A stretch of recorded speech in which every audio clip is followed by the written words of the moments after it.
자, 꽃금시 시간이고요. 혹시 뭐 질문이나 코멘트 있으면 한번 해보십시오.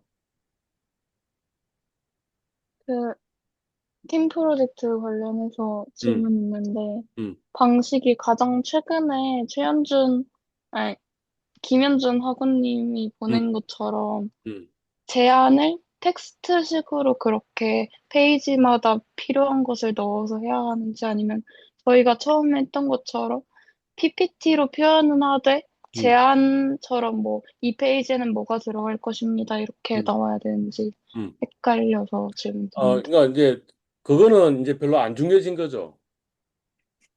원래 애초에 당초 계획은 뭐 어떤 거였냐면 그렇게 텍스트로 해서 그 슬라이드에 들어갈 내용들을 보고 그게 좀 괜찮으면 내가 고 아니면 스탑 이렇게 사인을 주면 그 다음에 이제 그 파워포인트를 만들고 파워포인트를 만들고 나서 동영상, 발표 동영상을 찍고, 그 다음에 그 중에 시간이 된다면 실제 대면 수업에서 발표를 한번 해보고, 그 다음 사람들의 코멘트를 듣고, 이런 일련의 과정들을 하자라고 이제 마음을 먹었는데, 가만히 생각해 보니까 이 타픽을 정하는 것도 그 뭔가 좀 그냥 학생들이 판단하는 게 좋을 것 같다는 생각이 든 거예요.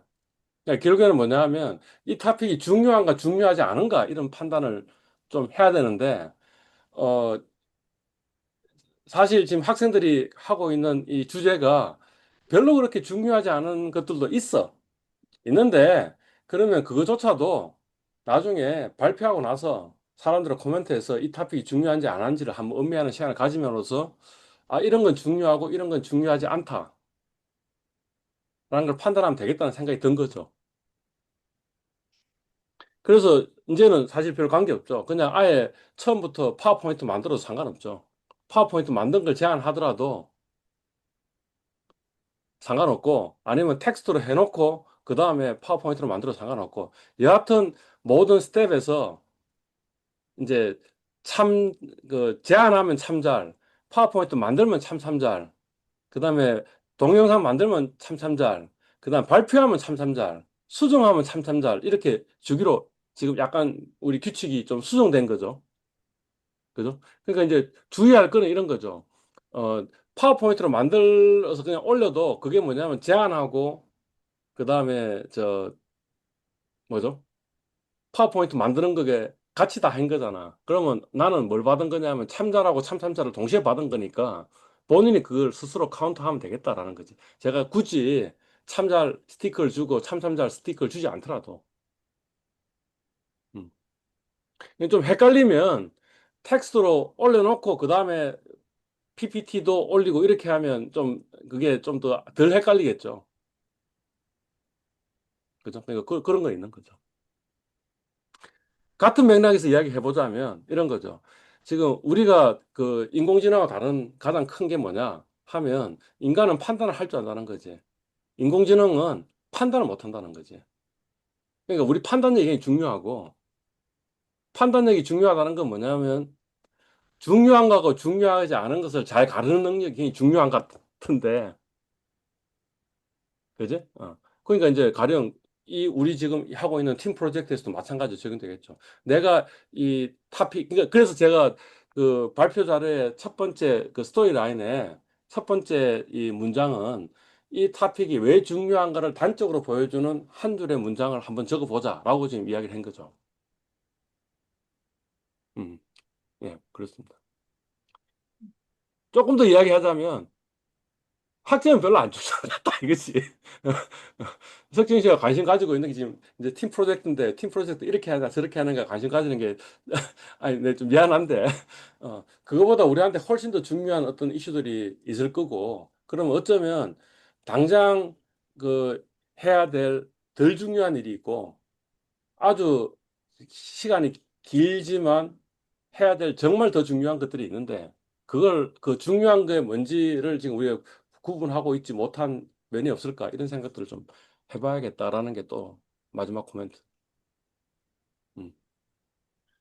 또 뭐 다른 질문이나 코멘트.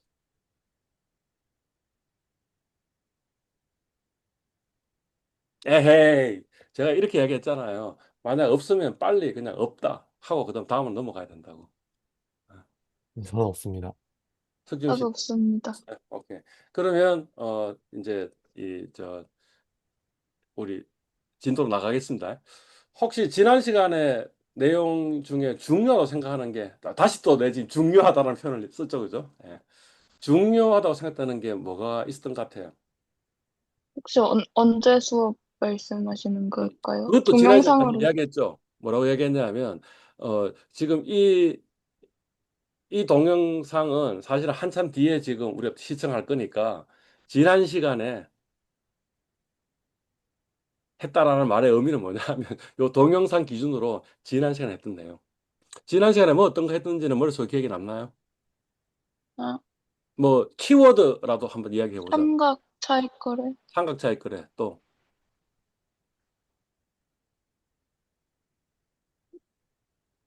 현준 씨 삼각차이 그래 끝. 그 딜러의 입장이랑 나의 입장 잘 고려해서 응. 계산하는 게 중요하다고 그걸 표현 그 했습니다. 좀 약간 그 문제가 뭐 어떤 문제인지를 알려면 고객이 살 때는 고객이 팔 때는 어느 호가를 사용하느냐. 그래서 기본 원리는 뭐라고? 고객이 팔 때 매수호가 비드고 매도호가. 딜러 입장에서 말씀하시는 건가요? 고객이라고 지금 제가 이야기했잖아. 고객이 팔 때 딜러 입장에서 매수가고 어. 고객이 살 때는 딜러 입장에서 에스크인 그러니까 매수호가 거죠. 매도가라는 단어 표현은 기본적으로 딜러를 기준으로 돼 있잖아. 그러니까 아, 예. 그렇게 얘기할 필요 없이 그냥 매수호가. 그래서 하여튼 원리가 뭐냐고. 고객은 비싸게 사고, 그러니까 고객은 손해를 본다. 예, 맞습니다. 왜? 딜러가 유동성을 제공하는 그치. 대가로, 제공한 대가로 지금 비드 애스크 스프레드를 먹고 있는 그런 구조라는 거였죠. 네, 그죠? 맞습니다. 교차 환율에서 그러니까 우리 지난 시간에 했던 주요 개념이 삼각 차익거래하고 교차 환율이네. 그죠? 예. 교차 환율에서 매수 비드 애스크, 비드 오퍼를 구하려면 어떤 식으로 구하는 팁이 있다라고 얘기했어요.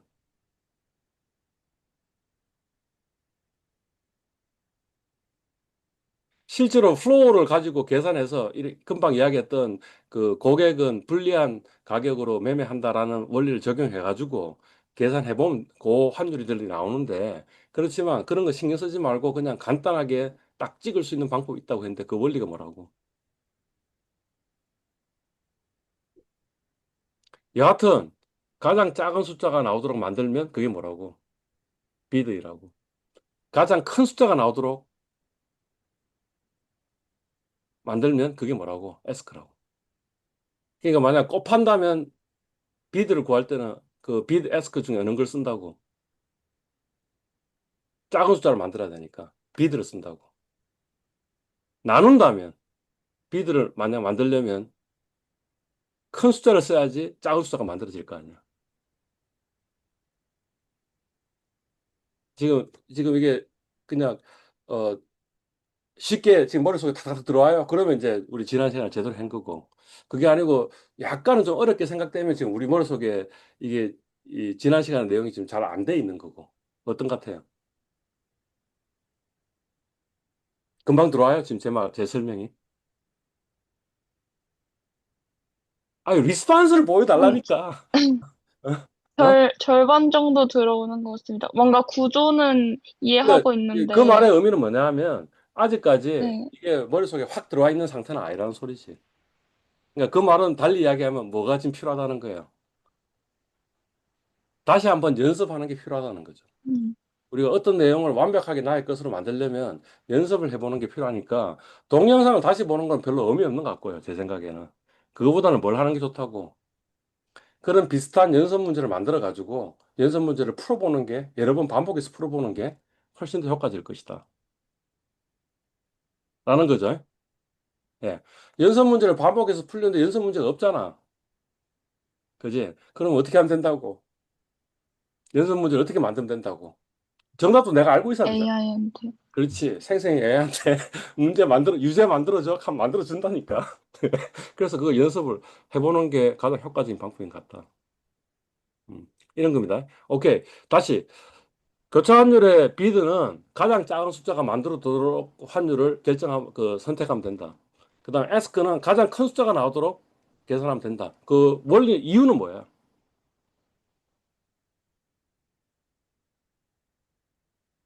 이유는 또 똑같은 거죠. 뭐냐 하면, 결국에는 모든 거래에서 고객은 계속 손실을 봐야 된다는 거지. 그렇기 때문에 아마 그렇게 될 거다라는 거지. 오케이? 네, 어, 어. 그게 아마 지난 시간에, 아니지. 지난 시간에 했던 이야기 중에 가장 중요한 이야기는 이 이야기라는 거지. 뭐 어떤 거야? 교차환율도 역시 마찬가지로 뭐냐면 일물일가의 법칙이 성립한다는 거지. 하여튼 뭔가 간접으로 환전을 하든 직접으로 환전하든 직접 환전하는 게 시장 환율이고 그다음에 교차 환율은 뭐예요? 간접 환전한다는 이야기잖아요. 직접을 하든 간접을 하든 결과는 똑같았으니 그러면 두 물건의 가격은 같아야 된다 이거지. 그게 일물일가의 법칙이고 일물일가의 법칙이 성립하지 않으면 어떤 거래가 일어날 수 있다고. 차익 거래가 일어날 수 있다고. 무이혼 차익을 얻을 수 있다고. 그죠? 예. 그러면 그 차익 거래 결과 어떤 일이 벌어진다고. 하여튼 그 교차 환율하고 시장 환율하고 비교해서 비싼 놈은 팔고 싼 놈은 샀는데 팔면 걔 가격은 떨어지고 싼 놈은 그게 올라가니까 두 가격은 같아져 가지고 다시 일물일가의 법칙. 그러니까 일물일가의 법칙이 성립하는 교차 환율이 시장 환율과 같아진다는 어떤 균형 관계는 결국에는 그 차익 거래의 결과 일어난다 이런 거지. 이게 오히려 더 중요한 이야기일 수 있긴 있겠네. 그죠? 오케이. 약간 더 나가가지고 질문을 하자면, 그러면 교차환율이 시장환율하고 달라서 차익 거래의 기회가 흔히 있을까, 없을까? 거의 없을 것 같습니다. 없을 것 거의 같습니다. 없을 것 같다고 생각했어요. 왜 거의 없다고 생각했어요? 정보화 시대라서 음, 좀 그런 정보들을 빠르게 알아낼 수 그렇지. 있으니까 그거 없을 것 포착되면 같습니다. 적극적으로 그런 매매를 할 것 같다는 생각이 드는 거지. 그죠? 우리 차익 거래하고 교차환율 이야기하면서 빅맥 차익 거래 이야기도 했잖아. 기억나요? 오케이. 빅맥 차익 거래는 쉽게 일어날까, 안 일어날까? 그러니까 그 빅맥 이로 만든 환율하고 교차 환율이죠, 그죠? 그것도 일종의 그죠? 예. 그거하고 시장 환율이 같아지는 게 균형관 일물일가의 법칙인데 일물일가의 법칙이 항상 성립할까 아니면 좀 성립하지 않을까?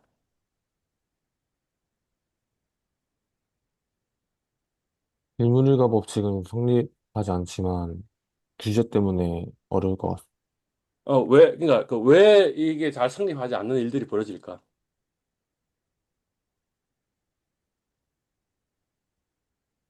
다시 일물일가 법칙이 성립하지 않으면 이것도 교차 환율하고 시장 환율인데 일물일가 법칙이 성립하지 않으면 삼각 차익 거래가 일어난다고 했잖아. 그게 뭐냐 하면 빅맥 케이스는 빅맥 차익 거래라고 이야기했잖아요.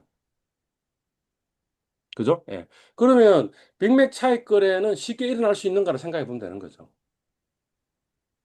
차이니스 유안하고 달러, 원 달러, 그다음에 차이니스 유안 달러는 외환 시장 간의 거래이니까 만약 그 불일치가 일어나면 그 불일치로부터 적극적으로 차익 거래를 할 수 있는 거지. 그냥 전화 한 통화만 하면 되잖아.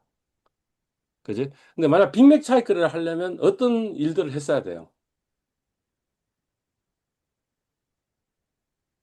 딴 국가에서 빅맥을 사와서 그렇지. 서울에서 빅맥 사가지고 비행기 타고 빅맥 가가지고 그다음에 뉴욕 가가지고 빅맥을 팔아야 되잖아. 그러면 그런 차익 거래가 일어날 수 있을까라는 질문을 하면 되는 거지. 근데 쉽게 일어나겠어? 안 일어나겠어? 힘들 것 같습니다. 힘들 아니요, 거다라는 거죠. 좀 왜냐하면 서울에서 빅맥을 사가지고 이제 인천공항을 나가려고 하면 무슨 일이 벌어지는 거야? 음식은 인천공항을 못 나가라는 일이 벌어지는 거지. 그죠? 그 다음에 그 뉴욕 JFK를 나갈 때도 어떻게 되는 거예요? 음식은 미국으로 못 들어가. 이런 게 있잖아. 그죠? 그게 뭐예요? 일종의 무역 장벽이죠. 그죠? 그러니까 돈이 국제적으로 흐르는 거는 아주 쉬운데, 물론 돈도 사실 국제적으로 흐르는 게 힘들 수도 있어요. 외환 통제 같은 게 있어가지고. 그죠? 예. 근데 이 물건은 그거보다 훨씬 더 통제가 심하다 이거지. 그게 무역 장벽이라는 거지. 그러니까 사실은 빅맥 차익거래가 일어나가지고 빅맥의 교차 환율하고 시장 환율이 같아지는 균형 관계는 좀 일어나기 힘들 거고. 그다음에 차이니스 위안하고 이 삼각 차익 거래는 흔히 일어날 거니까 그러니까 아마 이게 좀 더 항상 좀 균형 일물일가 법칙이 있을 것이다. 시장이 균형 그러니까 좀 더 이 시장이 좀 더 효율적일 거고 그다음에 빅맥 쪽의 교차 환율 시장 환율은 좀 비효율적일 것이다라는 이런 짐작들을 해볼 수 있죠. 지금 제가 이야기했던 개념이 좀 머릿속에 들어오나요? 이게 이제 지금 방금 이야기했던 이 스토리가 어, 다음 챕터의 메인 토픽이라는 거지. 다음 챕터. 음. 오케이, 좋아요. 뭐 그 정도 하고요.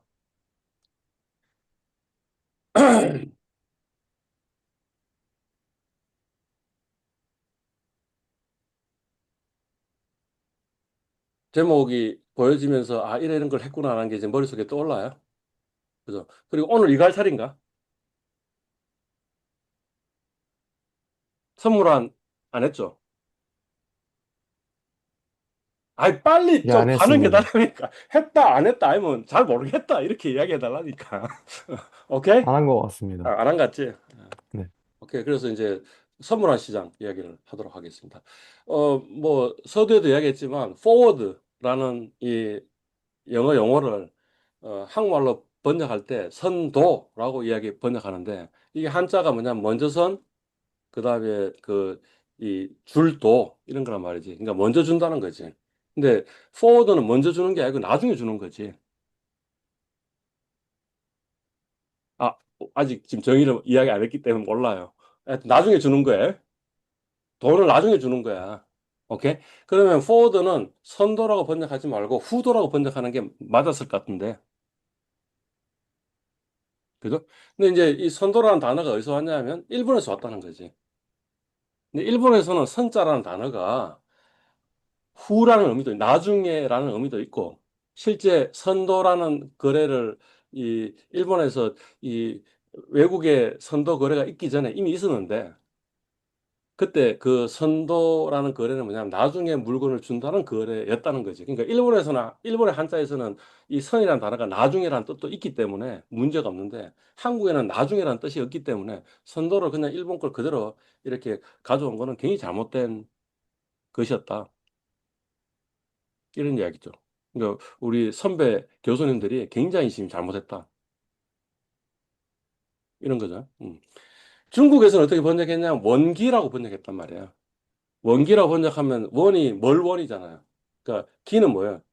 그 만기 뭐 시점 이런 거잖아. 먼 후의 시점에 뭔가가 썸띵이 일어난다. 이거 뭔가 배달이 일어난다 이런 거겠지. 그러니까 중국에서는 제대로 그 뜻대로 번역을 잘한 것 같다. 그러니까 이제 사실은 선도 거래는 일본에서 먼저 그 선도 거래가 있었겠지. 중국에서는 이제 이 선도 거래라는 게 별로 없었을 거야. 그지? 근데 이제 마찬가지로 한국도 없었겠지. 근데 한국은 그냥 별로 그렇게 고민하지도 않고 그냥 번역해 버린 거고. 중국은 뭐예요? 굉장히 고민하면서 번역한 거야. 그러니까 중국 학자들이 훨씬 더 문화적 자주성이 있는 거지. 우리 선배 교수들은 문화적 자주성이 없는 거지. 별 책임감 안 느끼고 나쁜 짓을 한 거지. 라는 생각이 좀 든다. 이런 겁니다. forward exchange. forward exchange는 뭐라고 번역하냐 하면 또 선물환이라고 번역해. 이것도 지랄 같은 거야. 왜 이것도 지랄 같냐 하면 선물환이라고 하면 이 선물이라는 단어는 지금 뭐하고 좀 관계 있는 것 같아요. 퓨처스와 관계 있는 것 같지. 퓨처스는 또 뭔지 몰라요. 오케이. forward와 퓨처스의 차이는 뭐냐 하면 결제하는 시점은 동일한데 인도하는 시점은 동일한데 단지 뭐의 차이냐면 forward는 OTC예요. 장외 시장이에요. 퓨처스는 장내 시장이에요. 익스체인지 마켓이에요. 그 차이가 그 유일한 차이가 그거거든요. 그 두 개의 차이가. 그죠? 그러니까 이제 커런시 퓨처스 하면 한국에서 어떻게 번역하냐면 통화 선물이라고 번역. 여전히 이제 잘못된 번역이라고 했습니다. 그죠? 통화 후물이라고 하는 게 맞았다는 거예요. 제가 앞에서 이야기했던 거는. 그 다음에 또 하나 지금 제가 지적하는 건 뭐냐면 forward exchange는 그러면 뭐라고 번역하는 게 맞았어? 선물환이라고 번역하는 게 아니고 선도환이라고 번역했어야 될 거 아니냐는 거지. 그래야지 일관성이 있잖아. 그죠? 근데 이제 이 퓨처스는 우리나라에서 나중에 도입이 될 거예요. 포워드는 그전에도 이미 있었다는 거지. 근데 처음에 포워드 익스체인지라는 것을 번역할 때 또 누군가가 그걸 선물환이라고 또 번역해버린 거야, 이 인간이. 그죠? 예. 그래서 뭐 그렇다라는 겁니다. 중국은 일관성이 있는 거죠. 원기 외회. 외회가 외환이라 그랬고, 원기가 그 포워드라 그랬으니까 원기 외회 하면 되는 거죠. 그죠? 예. 어, 그래서 한국에서는 커런시 퓨처스가 통화 선물이고요. 그 다음에 중국에서는 뭐라고 하냐면 화폐. 화폐가 이제 커런시겠죠.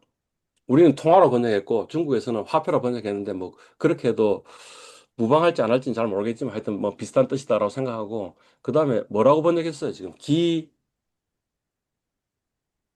번역했잖아. 그죠? 기가 뜻이 뭐예요? 아까 만기가 있는 그다음 화가 뭐예요? 물건이잖아요. 그러니까 말이 되잖아. 선물의 의미잖아. 기화.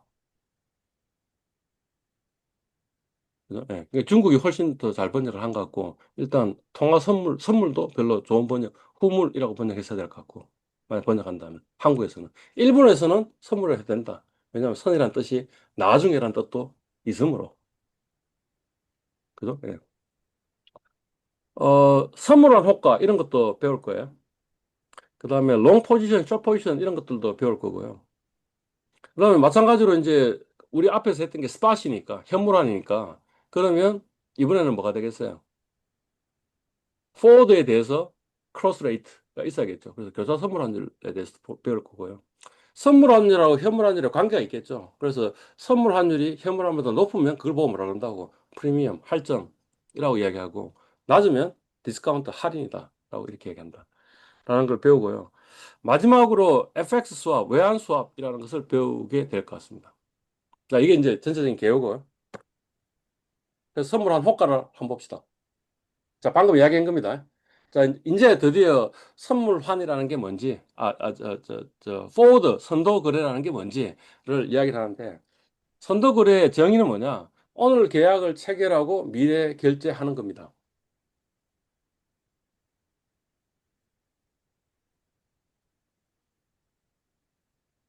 그죠? 그러니까, 어, 그, 그걸 이제 포워드라고 이야기를 하고요. 이 현물환 하면 오늘 계약하고 오늘 결제하는 거 이렇게 돼요. 아니라는 거지. 지금 여기 보니까 뭐라 적어놨어요. 국제 외환시장에서는 이 결제하는 날이 이영업일 후라고. 오늘이 지금 무슨 요일이죠?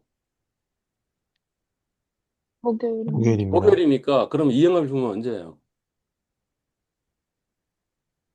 다음 주 월요일입니다. 예, 다음 주 월요일 날이 현물이에요. 그러니까 다음 주 월요일 날 지급이 되는 거예요. 자, 이유는 뭐냐 하면 국내 외환시장은 오늘 체결하고 오늘 결제하는 게 가능한데 맞아요? 근데 국제 외환시장에서는 한국이 문을 열었던 시간에 미국이 문을 안 열었잖아. 그죠? 미국이 문을 연 시간에 한국이 문을 안 열 수도 있잖아. 그러니까 실제 이 결제가 일어나려면 뭔가 그 열고 있을 때 뭔가 이 돈이 왔다 갔다 하는 일들이 벌어져야 될 거 아니야. 그죠? 그래서 사실은 그냥 1영업일 후면 될 것 같기는 한데 그렇지만 그러다가 혹시 뭔가 미스가 일어날 수 있어가지고 그냥 관행상으로 2영업일 후를 스팟데이라고 이야기하는 거예요. 스팟데이트라고. 그러니까 현물화는 어 뭐죠? 2영업일 후에 결제가 일어나면 현물환이고요. 선물화는 뭐가 되겠어요? 3영일 후에 그러니까 스팟 데이트보다 더 뒤에 결제가 일어나면 그게 이제 선물한 이렇게 되겠네요. 그죠? 그러니까 사실은 이 데피니션은 forward에도 적용되고 그다음 futures에도 적용되네요. 그죠? 근데 이제 forward는 뭐예요? OTC 거래이고 그다음 futures는 exchange 거래이다. 라는 게 하나 더 붙어야지 사실은 포워드에 대해서 지금 제대로 이야기한 게 되겠죠. 뭐 그런 이야기고요. 여기 세 번째 네모는 뭐냐 하면, 근데 포워드 거래 중에 ON이라는 게 있고 SN이라는 게 있고, 아, 하나 더 빠졌네. 탑 넥스트 하는 것도 있어요.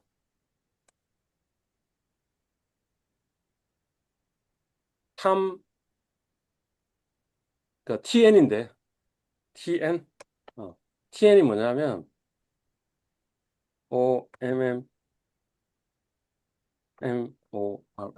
투말로, TOMMOR, 우리 맞나? 투말로? 맞아요. 바로, 스펠. 넥스트는 EXT.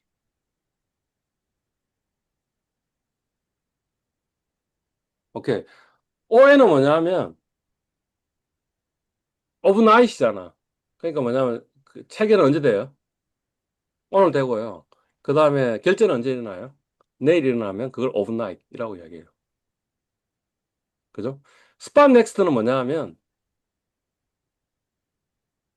오늘 체결이 일어나고, 그 다음 뭐가 되는 거예요?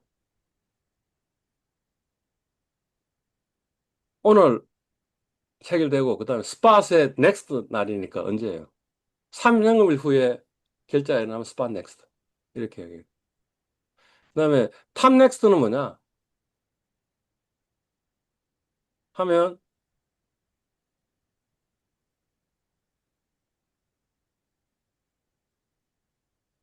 투마로에 체결이 일어난 걸로 간주하고, 그로부터 스팟 데이트면 언제예요?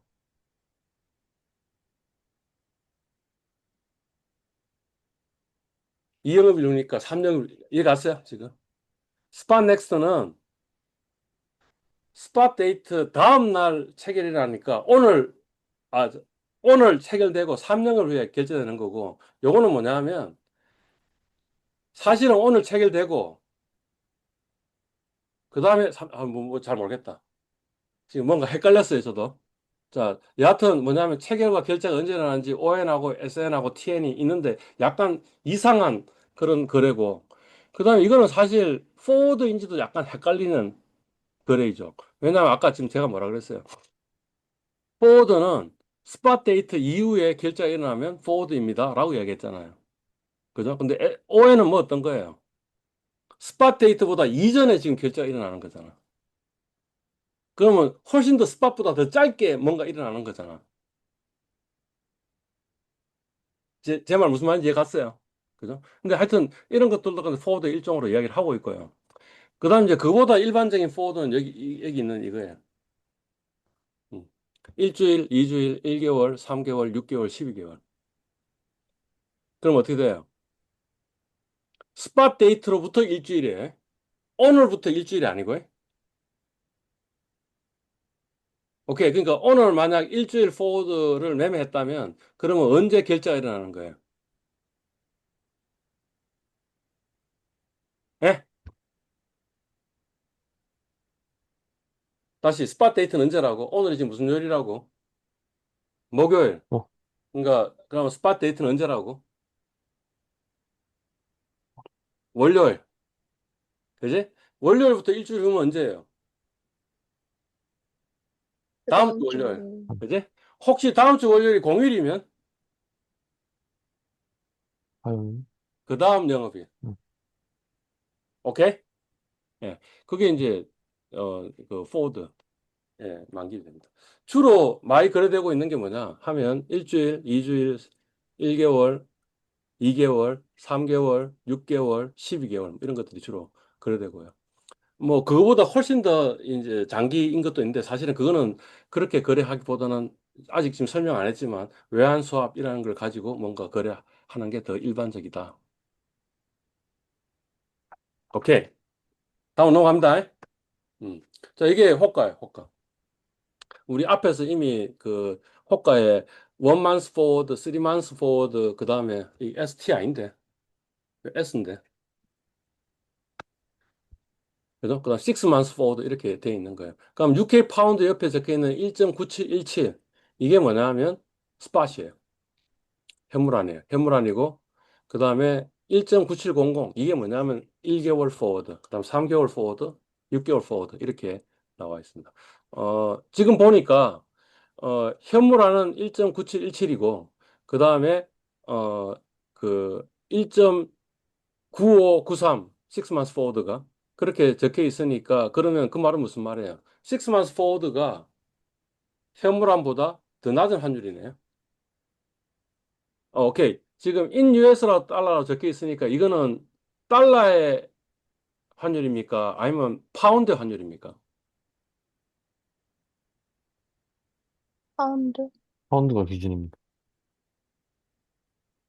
in US 달러로 적혀 있으니까 그 말은 뭐냐면 표시 통화가 US 달러이고 그러면 상대방 커런시는 파운드이고 그러니까 그 말은 뭐냐면 앞으로 6개월 후에 파운드가 지금 현재 파운드보다 더 가치가 낮습니다. 이런 이야기죠. 지금 이거 파운드의 가치니까. per US 달러는 뭐예요? 달러의 가치이고 in US 달러는 파운드의 가치니까. 지금 제 말이 무슨 말인지 금방 들어오면 이제 과거의 수업을 제대로 이해한 거고 아니면 이제 다시 또 반복을 해야 된다는 거지. 오케이? 자, 이런 상태를 보고 뭐라 그러냐면 선물 할인, forward discount라고 이야기를 하고요. 왜 이런 일이 벌어질까라는 걸 그냥 아주 심플하게 설명한다면 시장에 있는 사람들은 6개월 후에 파운드의 가치가 좀 더 낮을 것이다라고 생각하니까 그러니까 파운드의 가치가 떨어질 거라고 생각하니까 아마 6 months forward가 더 낮은 그런 일들이 벌어지는 것 같다. 이런 거죠. 그죠? 예. 어떤 경우에는 자, 그러니까 가는 이걸로 보면 이 같은 경우는 이건 US 달러의 가치라 그랬잖아. 그죠? US 달러의 가치가 더 올라갈 것입니다. 그러니까 이게 선물할 할증률이죠. 이 같은 경우에. 그죠? 그래서 선물할 할증률 또는 할인율은 왜 생기느냐? 양국의 이자율 차이 때문에 그렇다. 뭐 이렇게 사람들이 이야기하고 그걸 보고 뭐라 그러냐면 IRPT, 인트레스트 페어 티어림이라 그러는데 이거는 다음 챕터에서 얘기할 거니까 그냥 넘어갑시다. 오케이. 자, 이제 중요한 건 뭐냐면 할증률을 계산할 줄 알아야 되지 않겠냐? 이거지. 예. 그래서 여기 지금 뭐가 있어요?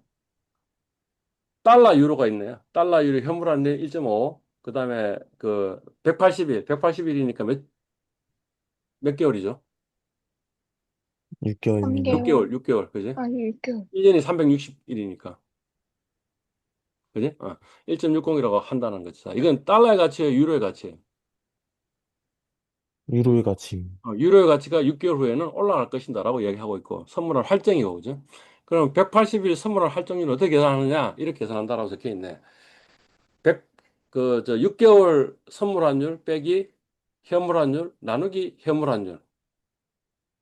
그러니까 1.60 빼기 1.5 나누기 1.5 하면 할증률로 나올 거 아니야. 오케이? 근데 지금 이 할증률은 몇 개월 동안의 할증률이에요. 6개월 동안의 할증률이잖아. 그죠? 근데 우리는 보통 전부 다 1년으로 바꾼다는 거지. 연환산을 한다는 거지. 그지? 연환산을 하려면 어떻게 해야 되냐면 요게 할증률이 6개월에 대한 할증률이니 그러면 1 할증률이 얼마인지를 계산할 수 있겠지. 180으로 나누면 1 할증률이 나온 거지. 여기까지 계산하면. 그죠? 그리고 나서 1년을 곱해주면 어떻게 되겠어요? 일률이 연율로 환산됐겠죠. 그죠? 그런 관계예요. 그죠? 이 2를 왜 곱했냐? 1년에 반이니 2배 해준다. 그래서 곱하기 2 한 거잖아, 여기. 오케이. 그래서 선물 할증률 계산할 수 있어, 없어요? 할 수 있겠어요, 없겠어요? 있을 아, 것 공식에 같습니다. 집어넣으면 되잖아. 아, 좀 빨리 반응해달라니까. 할 수 있어, 없어? 알 있을 수 것 있습니다. 아, 같습니다. 있어요. 예. 아이, 그러니까 왜 내가 왜 지금 사람들이 답변이 느린가 이유를 알지. 막상 내가 해보라 하면 좀 자신이 없으니까 지금 답변 안 하고 있겠지. 그지? 근데 생각해보면 할 수 있겠지. 그지? 네, 그게 조별활동 4-5다. 이런 거죠. 오케이? 넘어갑니다. 음. 네. 자, 이제 롱 포지션, 숏 포지션 이야기를 해야 된다라는 거죠. 이 뭐 외환시장이든 아니면 파생상품 시장이든 롱 포지션, 숏 포지션 이런 말을 써요. 달러 롱, 뭐 달러 숏 이런 말을 쓴단 말이에요. 그지? 그러면 그거를 한국말로 번역할 때 어떻게 번역하는 게 좋을까 해서 사람들이 번역하기를 롱 포지션은 매수 포지션 이렇게 번역을 한 거야. 어느 누군가가. 예. 숏 포지션을 보고 뭐라고 번역했다고? 매도 포지션 이렇게 번역을 했어요. 근데 사실은 매수 포지션, 매도 포지션이라고 번역한 거는 별로 좋은 번역이 아닌 것 같아. 왜 아니라고 제가 이야기를 하냐면 매수해야만 롱 포지션이 되는 거는 아니다라는 거죠. 매도해야만 숏 포지션이 되는 거는 아니다라는 이야기 지금 하려고 하는 거예요. 이제 선물환이나 현물환을 매도했다고 쳐봐. 그러면 그 매도했잖아. 그러니까 그거는 숏 포지션이 맞아. 그지? 근데 이런 식으로 정의하는 거는 별로 숏 포지션을 제대로 잘 묘사한 정의가 아닌 것 같다는 거지. 그러니까 제대로 정의를 하려면 가격 하락으로 이익을 보는 포지션을 숏 포지션이라고 얘기하는 게 맞다라는 거지.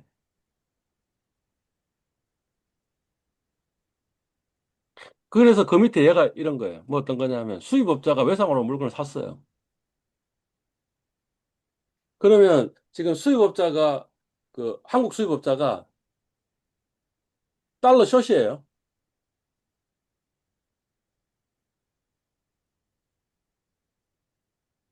잘 생각해봐요. 수입업자가 달러 숏이 아니에요.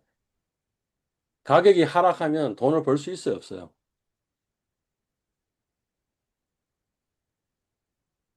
있습니다. 있습니다. 아니, 내가 만불어치 물건을 산 거야. 근데 아직 돈은 지급 안 했어. 그지? 그럼 이 아, 사람은 지금 달러를 판 거예요. 안 판 거잖아. 그지?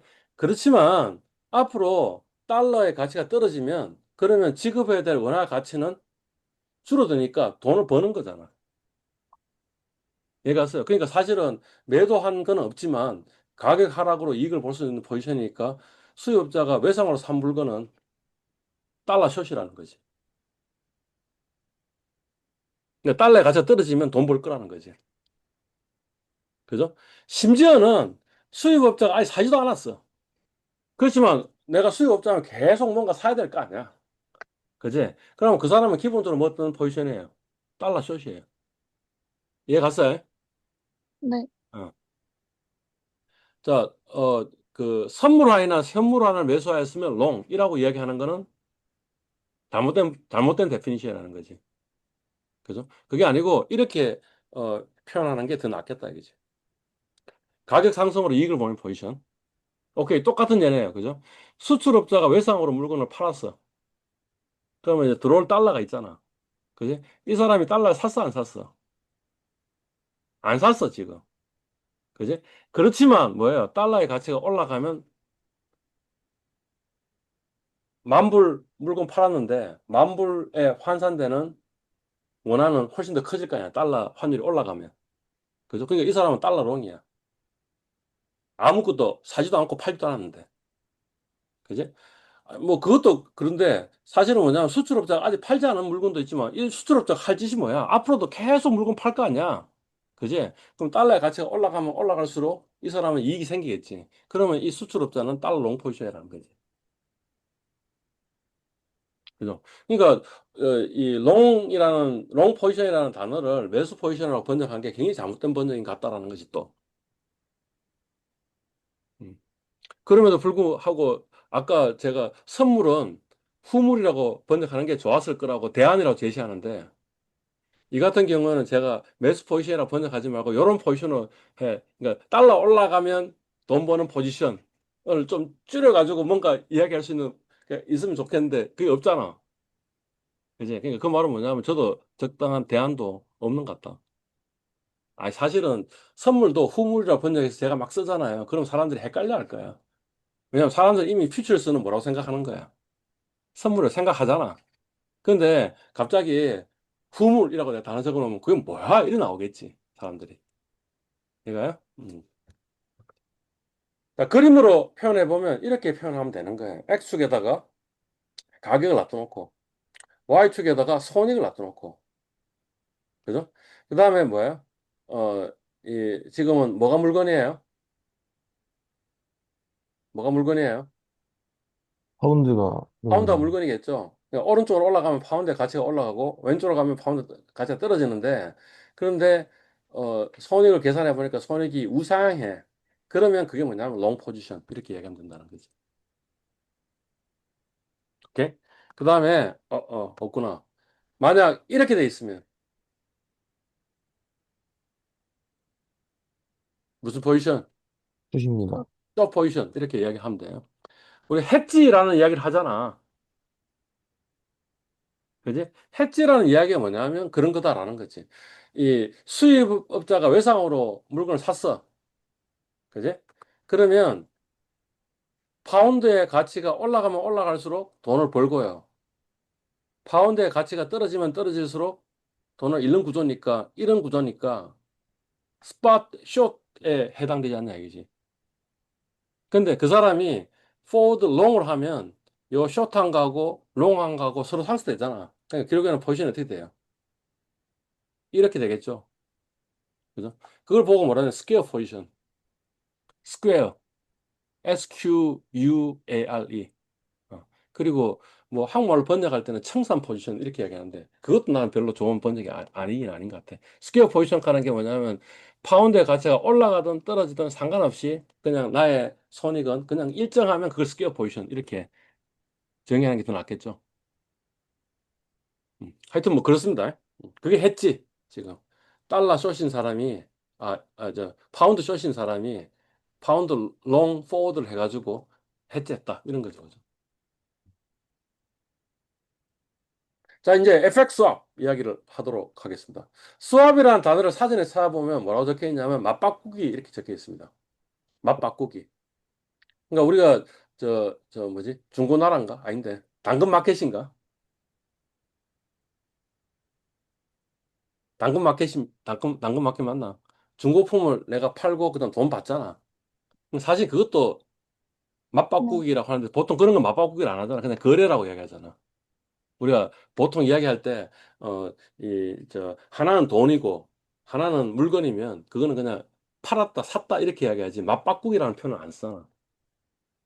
그죠? 맞바꾸기는 보통 뭐냐 하면, 둘 다 물건이죠. 그러니까 제가 저 가방을 주고, 대신에 공책을 받았으면, 그걸 보고 수압, 이렇게 얘기해요. 가방 공책 수압, 이렇게 얘기해요.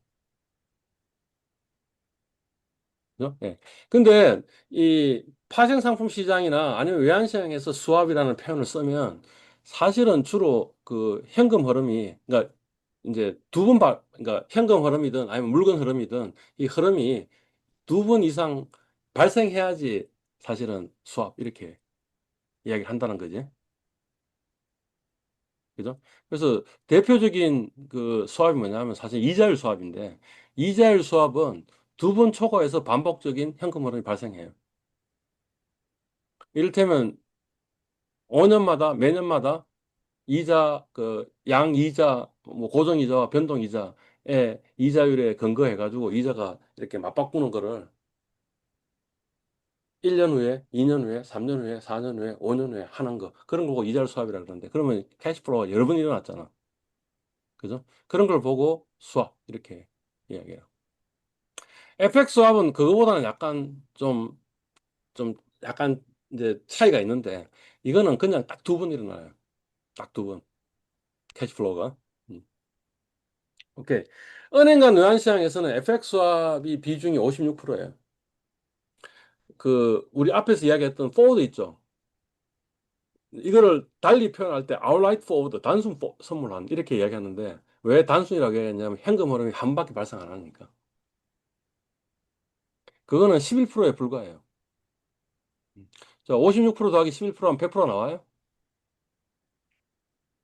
안 나오지? 아니죠. 그 나머지는 뭘까?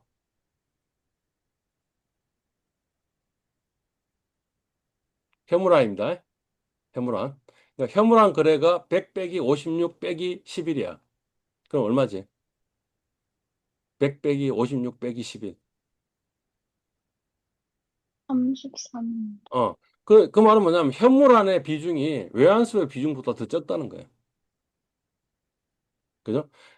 외환수합하고 단순 선물안을 전부 다 합쳐서 선물안이라고 친다면 그러면 선물안의 비중이 그 현물안보다 훨씬 더 크다라는 걸 이야기하고 있잖아요.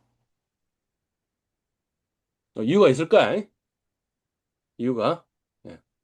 자, 다음 페이지로 갑니다. 자, 외환수합이 뭐냐 하면요. 지금 뭐라고 적어놨죠? 앞에 F가 선물한, 그 다음에 S가 현물한. 선물한하고 현물한. 또는 여기서 롱 하는 게 매수 포지션 아닙니다. 만기가 긴, 만기가 긴 포워드하고 만기가 짧은 포워드 간. 또 하나 중요한 게 뭐예요? 반대 방향으로 매매가 일어날 때. 그래서 첫 번째 얘가 뭐냐면 F 빼기 S 이렇게 적어놨잖아요. 이 말은 뭐냐면 F가 매수이고 S가 매도이다. 빼기를 매도로 지금 이야기한 거죠. 그러니까 현물한 매수하고 선물한 매도하는 거예요. 자, 그러면 현물한 매도했으니까 언제 캐시플로우가 일어나야 돼요? 2개월 후에 일어나야 되겠죠. 그죠? 그 다음에 선물한 매수했으니까 선물한의 만기에 또 캐시플로우 일어나니까 캐시플로우 몇 번 일어나요? 2번 일어나잖아요. 그죠? 그걸 보고 FX와 그리고 그 현금 흐름의 방향은 같은 방향이에요, 다른 방향이에요. 한 번은 매수고 한 번은 매도니까 반대 방향으로 일어나죠. 그럴 때 그걸 보고 뭐라 그런다고? FX 수합이라고 얘기합니다. 오케이? 그 다음에 얘 2는 뭐예요? 롱 포워드 빼기 숏 포워드예요, 그죠? 예. 그러니까 무슨 말이에요? 만기가 긴 포워드를 매수하고 그 다음 만기가 짧은 포워드를 매도하는 거. 그래서 장기 선물한 매수, 단기 선물한 매도. 이것도 역시 마찬가지로 두 시점에 현금 흐름이 반대 방향으로 일어나고 있잖아요. 자, 이걸 보고 뭐라 그런다고? 뭐라 한다고? 외환 수합, FX 수합이라고 얘기한다. 자, FX는 뭐냐면 foreign exchange의 약자로 FX 이렇게 쓴다는 거죠. 영화에서 이야기하는 스페셜 이펙트가 아니고 외환 시장에서 FX는 foreign exchange라고. 예? 예. 자, FX하고 언제 쓰냐? 언제 쓰냐 하면 만기를 늘리게 하거나 만기를 줄일 때 쓴다. 이런 이야기를 해놓은 거예요. 그죠? 여기 지금 뭐라고 적어놨냐면 F 괄호 열고 1W 적혀 있지. 여기 뭘 의미하냐면 여기 지금 플러스잖아. 사인이. 그러니까 그 말은 뭐냐면 포워드인데 일주일 후에 결제가 일어나는 포워드를 매수했습니다. 라는 이야기야. 근데 그 사람이 어떤 짓을 했냐 하면 일주일 포워드를 매도하고 3개월 포워드를 매수하는 거래를 하게 되면 요 두 개는 상쇄가 되고 남은 포지션은 3개월 포워드 매수로 바뀌잖아. 그러니까 그 말은 무슨 말이에요? 원래는 내가 캐시플로우가 언제 일어나야지 적절했냐면 앞으로 현물 일로부터 일주일 후 그때 캐시플로우가 일어나면 좋은 상태였는데 갑자기 보니까 내 그 돈이 준비가 안 될 것 같아. 그지? 3개월 후에 준비될 것 같아. 그래서 뭐예요? 만기를 일주일에서 3개월로 뒤로 쭉 당긴 거죠. 쭉 민 거죠. 그죠? 그럴 때 FX를 쓴다는 거예요. 오케이? 두 번째 이 FX 하고는 이유는 만기 줄이기로 해놨네. 자, 이거는 뭐예요? 마이너스 F3M이야. 그러니까 이 말은 무슨 말이에요? 마이너스니까 매도. 그러니까 3개월 후에 결제가 일어날 포워드를 매도한 상태에 있는데, 그죠? 그럼 그때 캐시플로우가 일어나야 되는데, 아이, 갑자기 보니까 캐시플로우가 앞에 일어나도 될 것 같이 돈이 준비됐어. 그러니까 어떻게 한다고? 3개월 포워드를 매수하고 일주일 포워드를 매도한 거죠. 그럼 이 두 개 상쇄되고 남은 거는 뭐예요? 마이너스 F1이 그러니까 뭐예요? 만기를 멀리해서 앞으로 당기는 그런 짓을 한 거죠.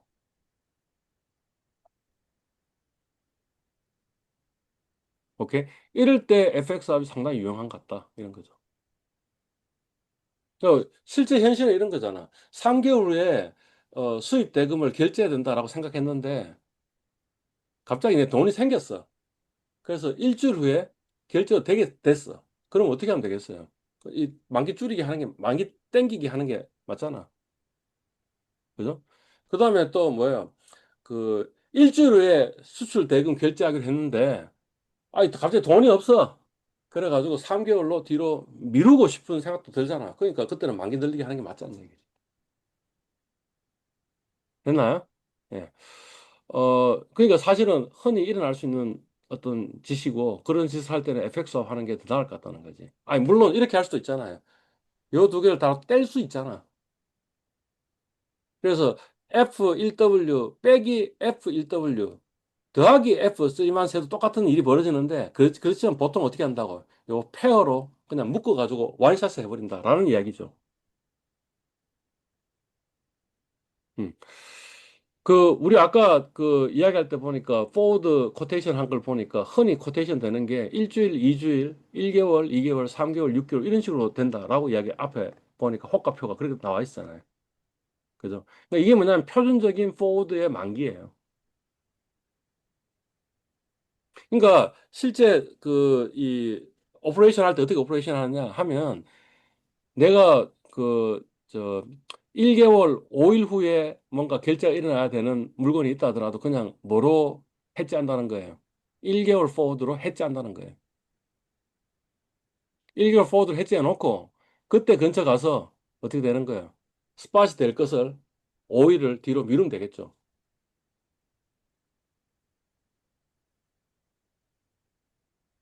그죠? 예. 그래서 외환수합으로 만기 늘기, 아까 제가 뭐라고 이야기했냐면, 어디 갔나? 어, FX 수합이 FX 수합이 아웃라이트 포워드보다 훨씬 더 비중이 많다 그랬는데, 이유가 바로 그건 거죠. 얘는 그냥 처음 포지션 취할 때 하면 되는 거고, 상황이 바뀜에 따라 가지고 FX 수합으로 계속 만기를 왔다 갔다 할 거 아니야. 그러니까 FX 수합이 훨씬 더 비중이 높다라는 이야기를 하는 거죠.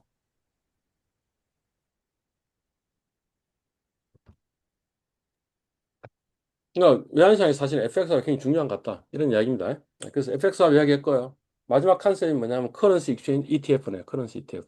그걸 뭐 한국말로 번역하면 상장 통화 펀드, 이렇게 이야기를 하면 됩니다. 뉴욕 증권거래소 같은 경우에는 상장 통화 펀드가 상장이 되어 있습니다.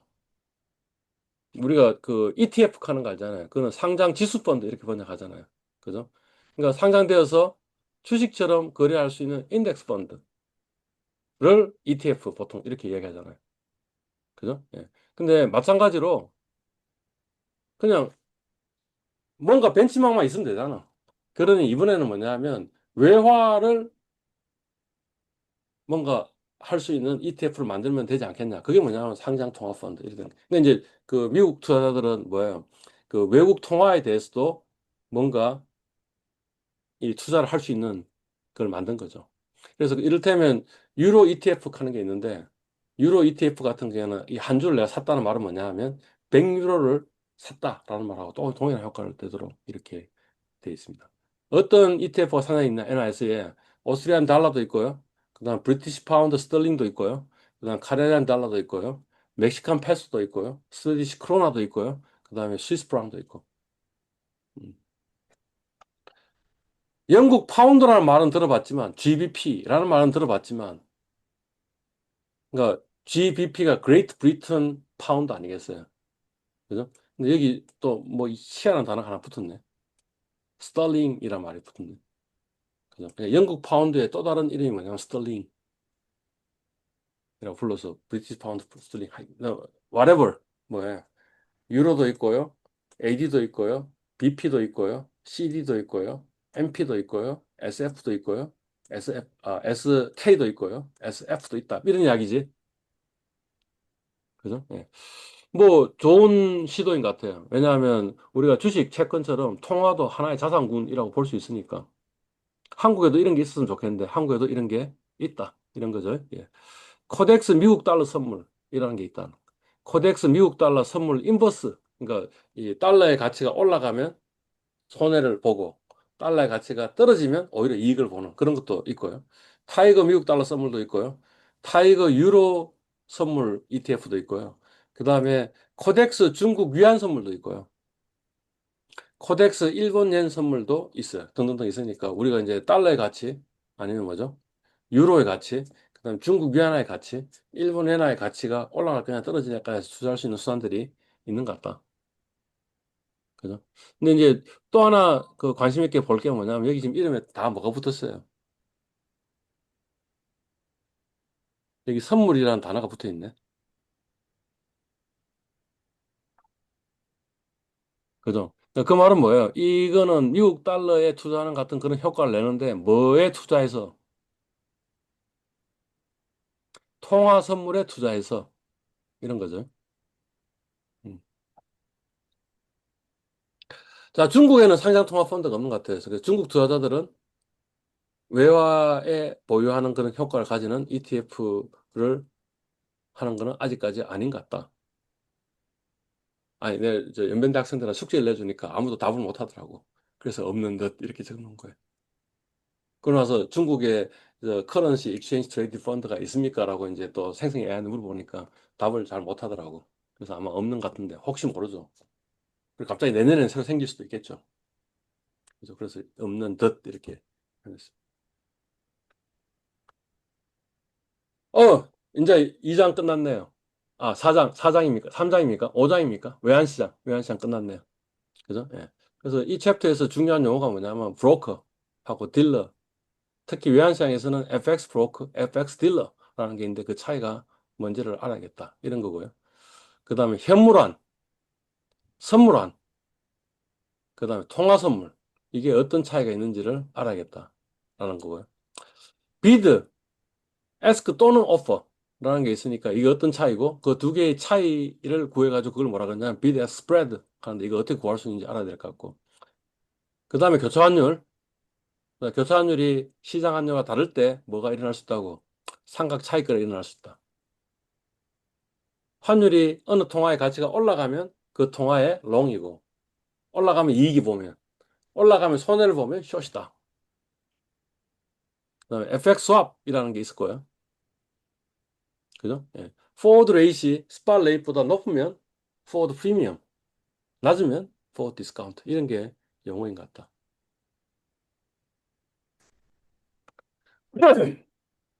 자, 이제까지 했던 그 외환시장 챕터의 주요 내용을 그냥 문장으로 한번 정리해 본다면 첫 번째는 외환시장은 이중 구조이다.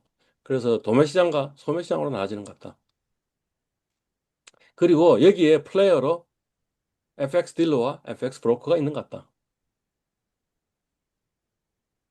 그죠? 그게 첫 번째 네모이고요. 두 번째 네모는 뭐냐면 현물환과 선물환의 차이는 뭐예요? 결제 시점의 차이인 것 같다. 현물환은 뭐예요? 즉시 결제가 일어나면 즉시라는 표현은 적절하지 않은 것 같다. 그지? 며칠 국제 외환시장에서는 며칠 이틀입니다. 이영업 이영업일입니다. 이틀 이렇게 얘기하면 안 돼. 네, 이영업일입니다. 오늘이 목요일인데 이틀 하면 언제 결제가 일어나는 거야? 토요일 날 결제가 일어나는 거잖아. 그러니까 그건 답이 아니라니까. 몇 어떻게? 이영업일. 음. 주식 결제는 언제 일어나요? 우리나라에서 주식 거래 결제는 언제 일어나요? 이영업일이에요. 어. 그러니까 우리나라 그냥 주식에 주식 물건이 들어오고 그다음에 돈이 나가고 하는 그 시점도 이영업이에요. 그러니까 오늘 만약 내가 주식 거래했으면 마찬가지로 월요일 날 지금 이 결제하고 이 물건 들어오고 하는 게 입고가 일어난다고. 그래서 이영업이라는 단어가 굉장히 기억을 해놓으면 좋은 거잖아. 왜냐하면 이 외환시장에서도 이영업일이고 그다음에 주식시장에서도 이영업일이잖아. 그렇지만 사실 우리 소매 대고객 시장에서는 그렇지 않죠. 제가 우리은행 지금 그 숭시대 지점 가가지고 내가 달러 사겠다 하면 지금 당장 주잖아. 그죠? 그러니까 그거는 이제 즉시잖아, 진짜 즉시. 외환시장에서는 즉시라는 단어가 이영업일이다. 이영업일 후다. 오케이? 스팟 데이트보다 뒤에 만약 세틀이 일어나면 그걸 보고 뭐라 한다고? 선물화이라고 얘기한다. 그죠? 예. 교차환율 삼각 차익 거래 이런 게 있어가지고 통화 간에는 서로 이렇게 직접 간접으로 일치해야 되는 게 일어나고 만약 일치하지 않으면 무이험 차익의 기회를 표탁할 수 있다. 뭐 이런 걸 우리가 배운 것 같고요. 또 이 삼각 차익 거래로 인해서 교차환율과 시장환율은 같아지는 일물일가 법칙이 균형이 성립한다. 이런 이야기도 했던 것 같아요. 그죠? 예. FX 수합이 뭐냐? 이것도 중요한 것 같지. 그죠? 현물환과 선물환 또는 단기 선물환과 장기 선물환 사이에 반대 방향으로 포지션을 취하면 그게 FX 수합이다. 예. 그게 이제 이 챕터의 주요 내용이라고 생성형 AI가 답변을 했습니다. 생생했는데 또 하나 더 물어봤는데요. 이 챕터 내용을 주고, 그 다음에 혹시 유명한 사람의 인용한 것들이 있냐라고 하니까 이렇게 하나, 둘, 셋, 넷, 네 개의 네모를 만들어 주더라는 거지. 첫 번째는 어떤 경제에서든 환율은 가장 중요한 단 하나의 가격이다. 왜냐하면 환율은 모든 다른 가격에 영향을 미치기 때문이다. 그러니까 환율이 뭔가 바로메타의 역할을 하고 있다라고 이 폴 보커라는 양반이 이야기했다는 거죠. 폴 보커라는 양반에 대해서 알아요? 혹시 들어본 적 있어요? 아니, 빨리 기준금리, 반응하라니까. 기준금리 되게 크게 올린 음. 걸로 알고 있어요. 1980년도에 인플레이션이 이 유가 급등 때문에 인플레이션이 굉장히 극심했는데 그 인플레이션을 잡았던 인플레이션 파이터로 그래서 가장 존경받는 연준 의장이 폴 보커라는 양반이. 음. 그러니까 이 인용구가 의미가 있는 것 같아요. 그 환율이 그 나라의 그 경제의 바로메타인 것 같아요. 음. 보통 보면 그 계속 가치가 떨어지는 통화가 있고요. 가치가 올라가는 통화가 있는 것 같거든요. 가치가 올라가는 통화를 보고 뭐라 그러냐면 경화, 하드 커런시 이렇게 이야기하고 그다음에 가치가 떨어지는 통화를 보고 소프트 커런시, 연화 이렇게 이야기를 해요. 예? 그죠? 그러니까 만약 어떤 통화가 계속 가치가 올라가는 통화이라면 그러니까 우리는 경화를 갖고 있어야 돼요? 아니면 연화를 갖고 있어야 돼요? 통화를 갖고 있어요. 음, 경화를 갖고 있어야겠지. 그지? 경화를 갖고 있어야 되는데, 이거를 가장 단적으로 이야기한 사람이 누구냐 하면, 짐 로저스라는 사람이에요. 짐 로저스. 누군지 알아요? 아니, 빨리 좀 반응하라니까. 뭐, 알면 잘 알고, 모르겠, 모르면 모르는 거지. 어? 잘 잘 모르겠습니다. 모르겠다, 이거지. 하여튼, 짐 로저라는 사람이 월가의 전설, 세계를 가다, 이런 책도 썼고요. 그 다음에 어드벤처 캐피탈리스트라는 책도 썼는데, 이 책을 한번 꼭 봤으면 좋겠어요, 저는. 참 좋은 책인 것 같아요. 어. 자, 짐 로저스가 뭐 어떤 사람이냐라고 얘기를 하면, 어, 퀀텀 펀드라는 펀드가 있어요. 들어봤어요? 못 잘 들어봤어요. 모르겠습니다. 네, 못 들어봤어요. 헤지 펀드예요. 매크로 헤지 펀드이고요. 이 퀀텀 펀드는 누가 운영하고 있냐면 조지 소로스라는 사람이 운영하고 있어요. 들어봤어요? 못 들어봤어요? 못 들어봤어요. 아주 유명한 그 매크로 헤지 펀드를 운영한 양반이에요. 조지 소로스. 예. 짐 로저스가 조지 소로스하고 같이 처음 퀀텀 펀드를 만든 거야. 오케이? 예. 근데 짐 로저스는 40대 초반에 그냥 때려치웠어. 은퇴를 했어. 지금 짐 로스 나이가 한 85세 정도 되는데 40대 초반에 은퇴를 한 거야. 그다음에 조지 소로스는 이제 지금 은퇴했지. 지금 은퇴했는데 지금 한 나이가 한 95세 정도 되거든요. 음. 짐 로저스가 그 퀀텀 펀드를 그만둘 때 시점에 자기 재산이 한 2, 300억? 2, 300억? 음. 지금은 한 4천억, 5천억 정도? 조지 소로스는 지금 이 사람 재산이 한 얼마 정도? 한 10조 정도? 오케이. 그러니까 어느 사람이 더 훌륭한 사람이야? 짐 로저스가 훌륭한 사람이야? 아니면 조지 소로스가 훌륭한 사람이야? 로저스. 왜? 한 사람은 10조고 한 사람은 지금 한 4천억, 5천억인데. 그냥 1조라고 하더라도 지금 조지 소로스가 재산이 10배인데. 반대로 생각했습니다. 어? 로저스가 10초인 줄 알았습니다. 아니, 짐 로저스가 한 4천억, 5천억 정도 되고요. 지금 85세 정도 되고, 그다음에 조지 소로스 한 95세쯤 되는데, 그러니까 그 조지 소로스가 한 10살 정도 더 많은 사람이니까 사실 둘이 동업했다고 이야기하지만, 대빵은 조지 소로스였고, 그 짐 로저스는 뭐냐면 이제 그 밑에서 오퍼레이션 하는 사람이었던 거지. 근데 10년 정도 그 짓 하고 나서 컨텀 펀드 하고 나서 이 사람 그냥 은퇴를 해버린 거예요. 나는 200억, 300억이면 충분하다. 조지 소로스는 더 벌어야겠다. 그래서 조지 소로스는 지금 10조고, 그 다음에 짐 로저스는 한 4,500 정도, 5천억이니까. 그러니까 어느 사람이 더 훌륭한 사람? 그게 내 질문.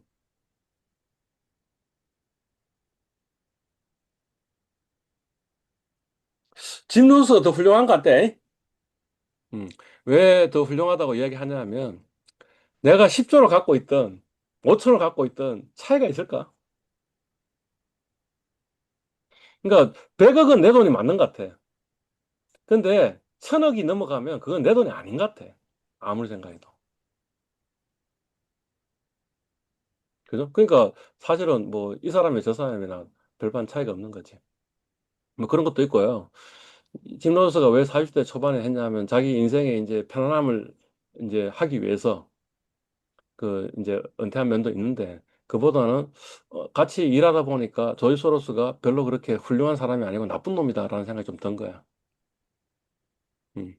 그 자기 돈을 위해 가지고 나쁜 짓을 하는 사람이다라는 생각이 든 거야. 그래서 아예 내가 뭐 한 200억, 300억 정도 돈 벌었으면 충분히 먹고 살 만큼 벌었는데 내가 왜 나쁜 짓을 해야 돼? 하면서 그만뒀다라는 이야기도 있고. 여하튼 뭐 이게 시사점이 있는 거지. 뭐 어떤 거냐면 40대 초반에 은퇴할 때 200, 300밖에 안 되는데 지금 4천억, 5천억이라 그랬으니까 사실은 일 안 음. 하고도 지금 그만큼 돈을 또 늘린 거 아니야. 그죠? 그러니까 그것도 굉장히 대단한 것 같아요. 아, 내가 무슨 얘기 하다가 지금까지 샜죠? 짐 로저스가 이제 은퇴를 하고 나서 그다음에 처음에 이제 그 오토바이를 타고 세계 일주를 한 거야. 그래서 책을 하나 썼어. 그 책이 뭐냐면 월가의 전설 세계를 가다야.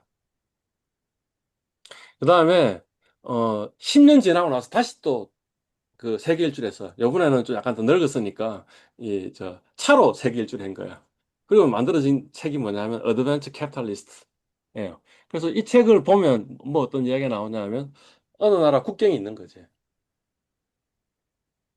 국경 이제 세계 여행을 하니까 A 나라에서 B 나라로 국경을 이동을 하잖아. 그지?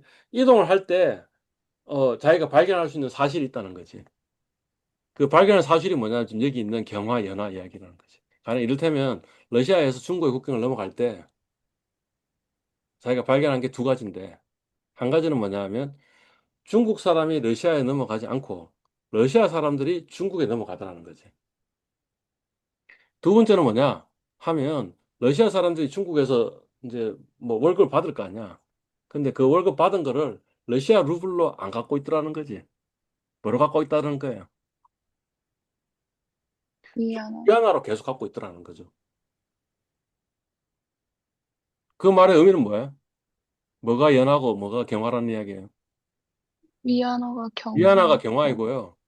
고로 중국은 잘 될 거고 그다음에 러시아는 망할 것이다. 라고 이렇게 예측한 거죠. 그래서 이 사람이 아까 제가 은퇴할 시점에 한 2, 300 정도 됐는데 지금 4, 5천억이라 그랬잖아요. 이 돈이 어떻게 만들어진 거냐 하면 세계 일주하면서 국경을 넘어가잖아. 국경을 넘어가면서 아, 이 나라는 기회가 있는 나라이고 그다음에 이 나라는 기회가 없는 나라고 생각하면 기회가 있는 나라에 주식을 산 거죠. 음. 그것도 이왕이면 그 자기가 그 외국인으로서 문을 열고 그 나라의 주식에 투자하면 자기는 빙고라고 생각했대요. 그 말은 뭐냐면 아무도 지금 이 나라에 관심을 안 가지고 투자를 안 하고 있는데 내가 제도를 새로 만들어 가지고 막 그 나라 정부와 협상해 가지고 주식을 사는 거면 아직까지 저평가돼 있을 거 아니야. 그지? 그러니까 그러고 나서 한 10년 지나고 나니까 그 나라가 그 나라 경제가 좋은 것 같아 살려고 했는데 그 개방됐으니까 또 주가 확 올라가. 외국인도 막 들어올 거 아니야. 주가 올라갈 거니까. 자기가 문 열고 들어간 나라는 다 성공했다. 이런 거예요. 뭐, 이를테면, 한국을 오본 거야. 한국을 오보니까 한국이 괜찮은 것 같다. 이거지. 그러니까 그 당시에는 한국에 외국인 투자자가 주식 투자하는 게 별로 없었는데, 그렇지만, 심지어는 한국 정부의 관료하고 협상하면서 내가 여기 돈 집어넣어야겠다고 생각했다는 거지. 뭐 그런 이야기입니다. 그래서 하여튼 제 결론은 뭐냐면 이 월가의 전설 세계를 가다 그다음 어드밴스 캐피탈리스트 또는 뭐예요? 환율은 경제의 바로메타이다 이런 이야기 한 겁니다. 음. 두 번째 내모는 뭐냐면 시장은 당신이 버틸 수 있는 시간보다 더 오랫동안 비이성적일 수 있다라는 이야기를 했어요. 예. 이게 누가 얘기한 거냐면 존 메이너드 케인스 이야기한 겁니다. 예. 이 사람이 뭐냐 하면 경제학의 그 두 부류 중에 한 부류를 만드는 사람이죠. 보통 경제학의 부류를 고전학파하고 케인지안 이렇게 나누죠. 그죠? 들어봤어요? 고전학파하고 케인지안. 그 케인지안의 케인즈가 이 사람입니다. 그러니까 당연히 이 사람이 노벨 경제상을 받을 수 있어야 되는데 이 노벨 경제학상은 69년부터 시작됐고요. 이 양반은 46년에 사망했으니까 노벨 경제상을 못 받은 거죠. 아예 그냥 경제학의 한 부류를 한 파를 만든 양반이니까. 근데 이 양반이 한 이야기가 재밌는 거죠. 지금 보니까 뭐라고 했어요? 시장은 비이성적일 수도 있다라는 이야기를 한 거죠. 근데 실제로 케인지안이 갖고 있는 생각이 뭐냐면 세상에 있는 사람들은 반드시 합리적이지는 않다라는 이야기를 하고 있는 거고요. 그 다음에 고전학파는 뭐냐면 사람은 합리적이다라는 이야기를 전제로 깔고 있는 거예요. 사실은 두 경제학파 전부 다 사람들은 합리적이다라는 걸 전제로 가지고 있는데, 근데 그래도 상대적으로 매우 합리적이라고 생각하는 게 고전학파이고, 비합리적일 수 있다라고 생각하는 게 케인지안인 거예요. 그래서 케인지안은 뭐라 그러냐, 어, 어린 백성들이 비합리적일 수도 있으므로 정부의 역할이 좀 더 커져야 됩니다라고 이야기를 하는 거고요. 그 다음에 고전학파는 뭐냐 하면 시장 실패보다 더 중요한 게 뭐라고? 더 심각한 게 뭐라고? 정부 실패라고. 그러니 정부여 당신의 역할을 최소한도로 하라. 그게 고전학파의 주장이라는 거지. 오케이? 그러니까 이제 그렇게 얘기했어요. 뭐 맞는 이야기인 것 같아서 갖고 왔어요. 당신이 버틸 수 있는 시간보다 더 오랫동안 비이성적일 수 있다. 이런 거 같고요. 워렌 버핏은 뭐라 그랬냐 하면 위험은 네가 무엇을 하고 있는지 모를 때 생기는 거지. 네가 무엇을 하고 있는지 알고 있다면 그거는 사실 위험한 게 아니다. 뭐 또 다른 사람 뭐라고 얘기했냐면 뭐가 일어날지 모르는 게 위험이지 뭐가 일어날지 알고 있는데 그게 일어날 수도 있고 안 일어날 수 있는 건 위험도 아니다. 그러니까 우리가 상상할 수 있는 세상은 시나리오를 많이 만들 수 있으면 사실은 그게 큰 위험이 아닌데 시나리오도 만들 수 없는 정도의 위험이 진짜 위험인 것 같다. 이런 이야기를 한 사람도 있어요. 음. 어, 존 케네스 갈브레이스는 뭐냐면 이 사람이 2006년인가 돌아가셨는데 그러니까 저는 당연히 이 양반이 노벨 경제상을 받았다고 생각했는데 근데 노벨 경제상을 못 받았더라고. 그래서 참 놀랍다라고 생각하는 아주 유명한 경제학 그런데 이 사람이 뭐라고 얘기했냐면 경제 예측의 유일한 기능은 천문학을 존경스럽게 만드는 것이다. 이렇게 이야기를 했어요. 그러니까 그 말이 무슨 말이야? 이 경제 예측 안 맞다. 이런 이야기를 한 거죠. 그러니까 경제 예측에 따라 가지고 뭔가 어떤 의사결정을 하고 행동하는 게 별로 좋은 것 같지가 않다. 이런 이야기들을 했는데 그게 이 챕터 내용 집어넣고 생생 AI한테 유명 인사의 인용구 하라고 해서 하니까 인용구들이 이렇게 나왔고요. 인용구를 보면서 이거 정말 중요한 건데 한번 곱씹어 봐야겠다고 생각해서 지금 제가 소개를 한 겁니다. 네. 오케이. 그래서 우리 지금 이제 외환시장 챕터를 다 끝냈습니다. 지금 13분이니까 한 2분 남았는데 혹시 강의했던 내용 아니면 다른 내용 질문 뭐 코멘트 있으면 받을게요.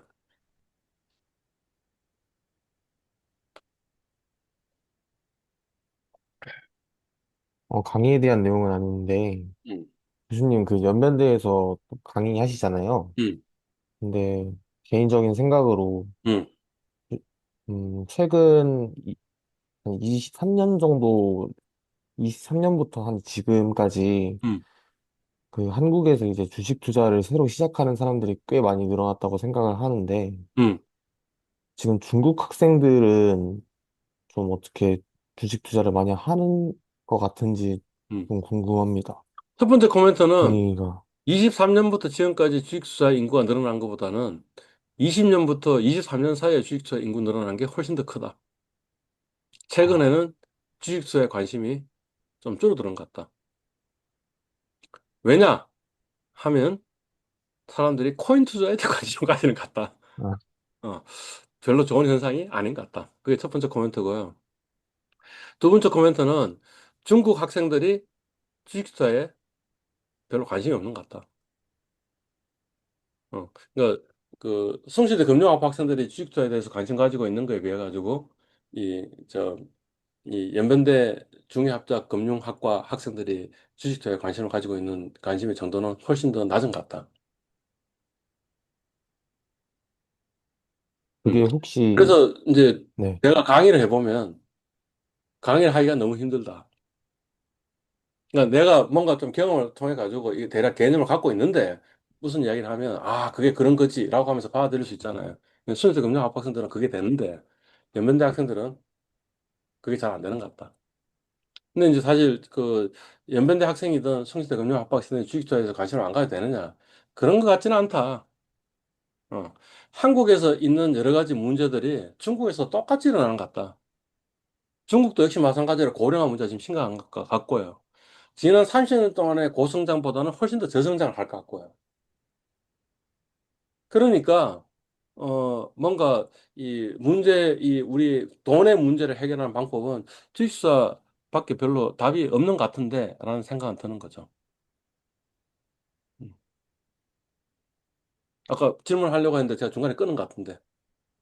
아, 그게 음, 지금 한국도, 그러니까 서울 부동산 뭐 불패시나 이런 얘기가 있잖아요. 음, 그러니까 중국 학생들도, 그 중국도 한 10년 전만 해도 음, 내수 중심으로 이제 부동산 버블이 엄청나게 생기면서 음, 부동산을 가지고 있던 사람들이 자산 가치가 엄청나게 증대가 됐었잖아요. 음. 그래서 중국 학생들도 뭐 혹시 주식보다는 그냥 부동산 쪽에 뭐 초점이 근데 맞춰져 중국 있나? 대학생이 자기가 부동산 살 수 있는 상황은 아니니까 부동산에 관심 있는 것보다는 그냥 아버지가 부동산 갖고 있으니까 I'm okay 이런 스토리 아니에요? 난 그럴 것 같은데. 음, 음. 그러니까 상대적으로 좀 주식이 외면받는 경향이 있는지도 좀 아니, 궁금하고, 그러니까 이제 여러 가지 네, 시각점이 있는데 그 말은 뭐냐면 중국 전체적으로 주식 시장, 주식 투자에 대한 관심이 한국의 주식 투자의 관심보다 훨씬 더 낮다는 거지. 그 말은 달리 이야기하면 무슨 이야기야? 아까 저짐 로저스 이야기라는 거지. 뭐냐면 외국인이 그 나라 시장도 안 하고 있으니까 아직까지 밸류에이션이 충분히 안 됐을 거니까 내가 지금 들어가면 빙고다라는 거잖아. 네, 그러니까 중국 주식이 훨씬 가능성이 있다 하는 이야기도 지금 되는 거예요, 그 이야기가. 근데 반대로 음, 이야기하면 사람들이 관심이 없으니까 주식 시장에 뭐 투자자 보호라든지 이런 거는 좀 상대적으로 안 돼 있을 가능성이 있으니 옥석 가리는 게 훨씬 더 힘든 난이도일 것이다 이런 생각 들고 그런 시각도 있는 것 같고 뭐 또 다른 코멘트 하자면 이런 거지. 그러니까 이제까지는 부동산 불패였다라는 거지. 자, 우리나라는 부동산 불패 아니에요. 지금 최근에 부동산 가격 올라갔다 하는 건 부동산 가격 올라갔다는 소리예요. 우리나라. 서울? 1급지, 서울, 약간 넓게 이야기해 수도권. 나머지는 떨어졌어요. 그러니까 지방에 있는 사람들은 뭐라 그러냐면 무슨 개소리 하고 있냐고 지금 내 가격이 떨어져 죽겠는데 무슨 부동산 가격 잡는다는 쇼를 하고 있냐고 이렇게 얘기한다고. 오케이? 그러니까 이미 부동산 풀폐 진화는 한국에서는 없어요. 음. 어, 앞으로 30년 동안은 수도권에서도 이제 가격이 떨어지는 게 있어서 조졌다라고 하는 사람이 나올 거라는 거지. 그래서 옥석가리가 잘해야 된다는 이야기고. 그죠? 중국도 사실은 부동산 불패 신화가 깨졌어요. 그러니까 저는 중국 지도부가 굉장히 현명하다고 생각하는데, 요번에 이제까지는 계속 부양을 해줬잖아. 그러다가 그 흥다 망했잖아. 그죠? 그러니까 뭐냐면 지금 현재쯤에 이 뭔가 부동산 가격 올라가는 걸 막아주는 이 버블을 한번 쳐내야 된다는 거지. 그래서 음, 경제가 심각한 타격이 있음에도 불구하고 이거 한번 쳐내야지 그다음부터 제대로 건전하게 된다는 거죠. 모든 돈들이 지금 다 부동산에 들어가는 건 잘못된 거거든. 그런 일들이 있으니까 그것만큼 이거 이 저 유튜브나 우리나라 뉴스나 이런 게 논조 보면 중국이 맛이 갔다 이런 식의 지금 논조를 하고 있는데 굉장히 잘못된 시각이라는 거지. 또는 중국 그 정부에 대해서 지도부에 대해서 굉장히 좀 낮게 평가하는 것 같은데 이 사람들이 정말 현명하다는 생각이 저는 순간순간 들거든. 이야기하는 것들을 들어보면. 그래서 굉장히 현명한 것 같다는 거지. 우리보다 훨씬 더 장기적인 시야를 가지고 우리가 어디로 가야 되냐 하는 걸 정확하게 목표를 세우고 그걸 향해서 쫙 가고 있다는 생각이 들거든, 나는. 지금 이제 이야기를 제가 왜 이야기하냐면 중국이 G2잖아. 맞죠? 근데 한국 네. 학생들이 중국이 G2라고 지금 생각해? 소위대 금융학부 학생들이 캐나다에 어학연수 몇 명 가? 소위대 금융학부 학생들이 지금 상해에 어학연수 몇 명 가냐고. 완전히 잘못된 생각이라니까. 라는 이야기예요, 지금. 지금 캐나다 어학연수는 안 가도 돼. 그 나라 망할지도 몰라, 지금. 왜 그 길 가냐고. 어. 캐나다 어학연수 갈 거면 그 돈으로 그냥 중국 상해 가보는 게 훨씬 더 본인의 미래에 도움이 된다니까. 음. 그리고 굉장히 잘못 생각하고 있는데, 이거 아니야. 지금 중국에 가면 좀 후지니까, 안 좋을 거라 생각해. 상해안 가보라니까 얼마나 놀라운지. 어. 짐 로저스가 자기 그 세계 일주 했잖아. 세계 일주하고 나서 자기 애를 어디서 교육을 시켜야겠다고 생각한 거야. 그 세계 일주를 하고 나서 앞으로 미래는 어디로 간다고? 중국으로 간다고. 그래서 첫 번째 후보가 어디였냐면 상해였다니까. 음. 근데 이제 그래도 조금 거시기하다고 생각해가지고 지금 이 사람이 어디 살고 있냐면 싱가포르에 살고 있다고. 음. 그러니까 지금 그 토익 공부 열심히 하면 그 헛다리 짚은 거지. 어. 중국어 공부를 해야지. 뭐 이런 겁니다. 아유, 시간이 21분이네. 뭐 혹시 또 다른 질문 있으면 그 밴드에다 적고, 예. 수업 끝내겠습니다. 고맙습니다. 고생하셨습니다.